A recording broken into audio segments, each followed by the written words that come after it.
మాజీ ఐఏఎస్ అధికారి విజయ్ కుమార్ ఏదైతే పిటిషన్ వేశారో సీఎంతో సహా డిప్యూటీ సీఎం పవన్ కళ్యాణ్ గారు తన అధికారాన్ని దుర్వినియోగం చేస్తూ సినిమాల్లో నటిస్తున్నారు, అలాగే తన సినిమాలకు సంబంధించి అనుచిత లబ్ధి పొందుతున్నారు, ఇదంతా పరస్పర ప్రయోజన విరుద్ధంగా ఉంది, ఆయన అధికారాన్ని దుర్వినియోగం చేసి ఆయన సినిమా టికెట్ల రేట్లు పెంచుకోవడానికి దీనికి కూడా ఇచ్చేశారు, ఇదంతా కూడా చట్టవిరుద్ధం.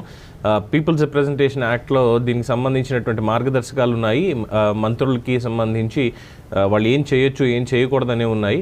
అందువల్ల పవన్ కళ్యాణ్ని అసలు సినిమాల్లో నటించడానికి వీలు లేదు అనే దాని మీద విచారణ చేయండి, ఆయన అధికారాన్ని దుర్వినియోగం చేశారన్న దాని మీద విచారణ చేయండి అంటూ ఆయన హైకోర్టును ఆశ్రయించి కేసు వేశారు. అయితే ఆయనకి ఇప్పుడు హైకోర్టు షాక్ ఇస్తూ దీనికి సంబంధించి గతంలోనే ఉన్నటువంటి తీర్పులను ఉదాహరిస్తూ జస్టిస్ వెంకటజ్యోతి గారు తీర్పు ఇచ్చారు. మిగతా విచారణని 15వ తేదీకి వాయిదా వేశారు.